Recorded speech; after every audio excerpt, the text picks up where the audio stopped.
These are some direct vent water heaters, propane, 50-gallon units.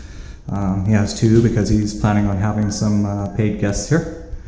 And I did all the plumbing in here. This is the pump control. Inside here, there's an anchor that holds the wire down so the switch will fly. That wire that goes here is the one that runs over to the jet pump. The jet pump is Gridfoss. They're pretty tough units here.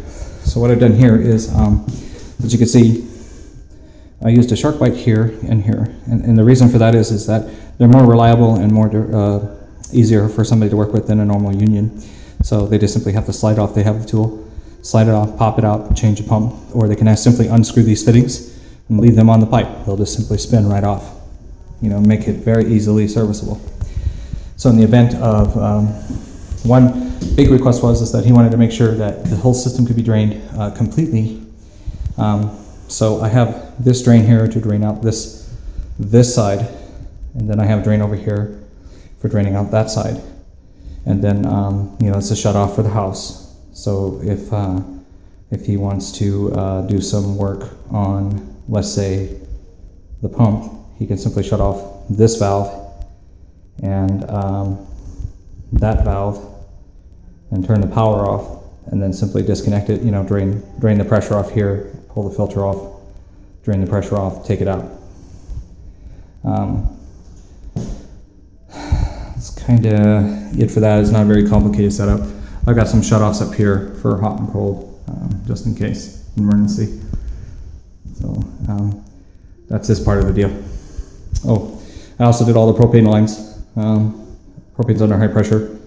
I put the shutoffs over here for, you know, to make it easier. So if something goes on, I can reach right over, shut it off. The dryer's propane. The two water heaters are all here. I also have the lines tape marked, so that way the individual, whoever's looking at it, will know that two rows of tape is this 2 rows of tape, and 1 row of tape is this 1 row of tape. So this piece of wood here is getting covered with a piece of sheet metal.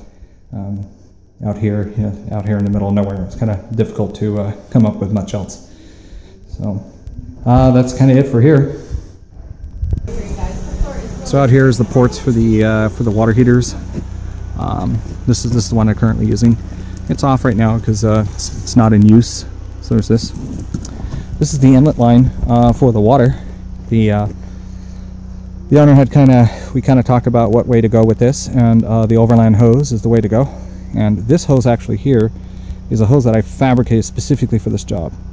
This hose has a USDA grade line on the inside, and this is a UV line protector here. It's actually used with hydraulic lines typically to protect them from all kinds of stuff. So you can see here it's kind of flexible, and inside is that USDA grade hose. I decided to go with these cam couplings to make it easy for him to disconnect them and put them apart. So right now we're going to walk up to the well and talk about that, but we're going to take the shortcut. Okay, so here's a video of the wellhead. You can see this hose here connects over to this point. I made sure that, you know, this little port was off the ground just for access. This kind of cord setup, this is the way this pump was set up originally. It's been running on 110 power for ever. So I was really nervous about putting 220 to it, afraid that maybe the coil on the other end was dead or weak or soft or something, and then we lose the whole pump. So instead of risking that, I stayed with the 110. So with that said, I did set up the pump to operate on two levels. There is 2 plugs in here. This is the 110 plug, which this particular plug is powered all the time. This one on here is actually on a float switch inside the tank that you saw earlier. So if this is plugged into there, then this will kick off and on, you know, as needed. So just a little shout out to my boys at Central Plumbing and Heating. I decided I needed a special valve, and this little beauty came from there. And they were gracious enough to talk with me and spend time and explain. And we came up with this little solution here. This valve turns water towards the house. In this case, it's actually diverting it out through the hose. And in this case, it's diverting it out to the house via the hose. There was literally 300 feet of this stuff all the way to the house. Okay, well, once again, thanks a lot guys at Central for helping me out.